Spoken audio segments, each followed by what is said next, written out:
Hey everyone, so next question is which of the following cannot be detected in a developing fetus by amniocentesis?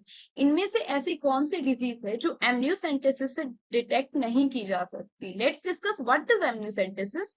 If we discuss amniocentesis, amniocentesis is a diagnostic genetic testing offered by pregnant women with high risk of having a child with genetic abnormalities and those with positive screening test. Amniocentesis क्या होता है? Basically एक test होता है जो किसको prefer किया जाता है? प्रेग्नेंट वुमेन को प्रेफर किया जाता है ताकि उसके बेबी को कोई जेनेटिक एबनॉर्मेलिटी ना हो and those with positive screening test वगैरह के लिए। ये टेस्ट पहले होता था इंडिया के अंदर, अब इसको बैन कर दिया गया है क्योंकि इस टेस्ट में क्या होता है, जो फीटल फ्लूइड लिया जाता है उससे हम जेनेटिक एबनॉर्मेलिटी तो चेक कर ही सकते हैं, साथ में सेक्स ऑफ द बेबी भी डिटरमाइन कर सकते हैं। इससे क्या हो रहा है, इंडिया में फीमेल फिटिसाइड ज्यादा हो रही थी, इसलिए नाउ ये जो एमनियोसेंटेसिस टेस्ट है इसको बैन कर दिया गया इंडिया में। पर्पस क्या है इसका? Diagnose genetic disorder and neural tube defects including. देखो इससे क्या क्या हो सकता है, मान लो जेनेटिक डिसऑर्डर डिटेक्ट हो सकते हैं, कोई न्यूरल ट्यूब डिफेक्ट ना हो बेबी के अंदर, down syndrome, sickle cell anaemia, spina bifida, cystic fibrosis, इनमें से कोई बेबी को ये चीजें ना हो। रिस्क एंड कॉम्प्लिकेशंस क्या है इस टेस्ट की? जो जनरली सेफ, वैसे तो ये सेफ होता है, it is an invasive procedure होता है ये possibly, but rare risk and complication include. कभी कभी हो सकता है कि रेयर रिस्क भी हो इसके अंदर, जैसे कि मिस कैरेज हो जाए, एमनियोटिक फ्लूइड लीकेज हो जाए और इन्फेक्शन हो जाए, इंजरी टू द बेबी, कोई बेबी को इंजरी हो जाए। प्रोसीजर क्या है इसका? Consist of withdrawing a small sample of amniotic fluid from the uterus with a long thin needle guided by ultrasound. इसमें होता क्या है, ये टेस्ट अल्ट्रासाउंड से एक नीडल के थ्रू, नीडल की हेल्प से वो जो फीटल फ्लूइड है वो निकाला जाता है। और आउट पेशेंट प्रोसीजर होता है, ये 45 टू 60 मिनट्स का प्रोसीजर होता है। रिजल्ट क्या होता है? रिजल्ट कैन टेक 3 डेज के अंदर या फिर 45 डेज के अंदर इसके रिजल्ट आ जाते हैं। और पॉजिटिव रिजल्ट आते हैं 98 टू 99% इफेक्टिव रिजल्ट आते हैं टेस्टेड कंडीशन में, ताकि कोई जेनेटिक डिसऑर्डर ना हो बेबी को। बेसिकली ये टेस्ट इसलिए यूज होता है। If we discuss about that what is down syndrome, क्या होता है डाउन सिंड्रोम? ये क्रोमोसोमल डिसऑर्डर है caused by an addition third chromosome 21 और trisomy 21।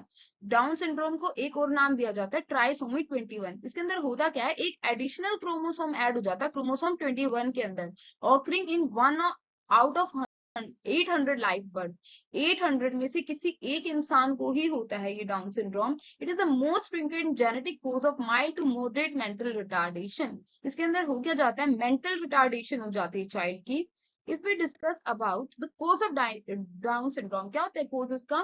Genetic problem related to chromosome 21। ये जेनेटिक भी हो सकता है क्रोमोसोम 21 की में अंदर, और the result of a random event that occur during the formation of reproductive cells and egg and sperm. ठीक है, और क्या हो जाता है, रैंडम इवेंट होने लग जाते हैं रिप्रोडक्टिव सेल में, फॉर्मेशन एग या स्पर्म की। If we discuss about cause of down syndrome, क्या होता है, अभी हमने डिस्कस किया कि इसके अंदर क्या होता है, जो डाउन सिंड्रोम है ना, 21 के अंदर एक एक्स्ट्रा क्रोमोसोम देखने को मिलता है। 21 के अंदर देखो, वैसे तो दो दो पेयर होते हैं क्रोमोसोम के, लेकिन 21 के अंदर कितने क्रोमोसोम देखने को मिल रहे हैं हमें? 3 क्रोमोसोम देखने को मिल रहे हैं। इफ वी डिस्कस इफेक्ट्स, इसके इफेक्ट्स क्या हो सकते हैं डाउन सिंड्रोम के? थायराइड प्रॉब्लम्स हो सकती हैं, हियरिंग प्रॉब्लम्स हो सकती हैं, कंजेनाइटल हार्ट डिजीज हो सकती हैं, आई प्रॉब्लम्स हो सकती हैं, बोन, मसल, नर्व और जॉइंट प्रॉब्लम्स हो सकती हैं, ल्यूकीमिया एंड अदर कैंसर्स हो सकते हैं, इम्यून सिस्टम प्रॉब्लम्स हो सकती हैं, डेवलपमेंट डिले हो सकता है, या फिर मेंटल रिटार्डेशन। इस बच्चे की वो जो डेवलपमेंट बहुत लेट होगी या फिर मेंटल रिटार्डेशन हो जाएगी इसको। If If we discuss about jaundice, what is jaundice? Jaundice is a liver disorder which happened due to release of a substance called bilirubin in the blood. Jaundice disease कब होती है? जब एक substance release होता है blood के अंदर, जिस कौन सा substance? Bilirubin। और एक कैसा disorder है? Liver का disorder है। This discharge of substance give the skin and urine the dark yellow color। इस substance की वजह से जो blood में release हुआ है, इसकी वजह से क्या होगा? Skin और urine कैसा कलर का हो जाएगा? Yellow, डार्क येलो कलर का हो जाएगा। In many cases the yellowness also occur in the white part of our eyes. और हमारी आईज भी देखी होंगी, जैसे जॉन्डिस को हिंदी में पीलिया बोलते हैं। जो जो पीलिया से सफर कर रहे होते हैं वो लोग, उनकी आईज भी कैसी हो जाती हैं? लाइट येलो कलर की हो जाती है। Yellowing is from accumulated bilirubin in the skin. Yellow क्यों दिखने लगता है वो इंसान? क्योंकि बिलीरुबिन हो जाता है स्किन के अंदर deposit. Often cause by liver and gall bladder disorder. और क्या हो सकते हैं उसको? लीवर और गॉल ब्लैडर के डिसऑर्डर हो सकते हैं।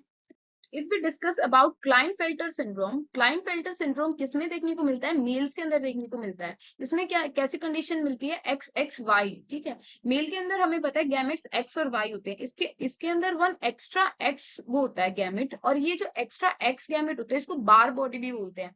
1 in every 2000 लाइव बर्थ, ठीक है, और 2000 में से किसी एक को होती है ये disease. Have male sex organ but are sterile, इनके अंदर मेल सेक्स ऑर्गन होते हैं बट स्टेराइल होते हैं, वो काम नहीं करते। फेमिनाइन करेक्टर्स, और कुछ कुछ फीमेल के करेक्टर्स होते हैं इनके अंदर। सम ब्रेस्ट डेवलपमेंट हो जाती है, लैक ऑफ फेशियल हेयर नहीं आते उनके, टॉल होते हैं वो, नॉर्मल इंटेलिजेंस होती है उनकी। If we discuss about the options, which of the following cannot be detected in a developing fetus by amniocentesis? अगर हम बात करें down syndrome, Klinefelter syndrome and sex of the foetus, ये तीनों ही एमनियोसेंटेसिस से पता लगाए जा सकते हैं, ये जेनेटिक डिसऑर्डर हैं।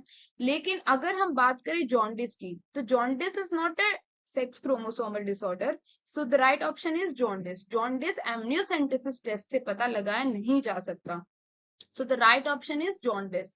I hope you all understand these four options. Thank you.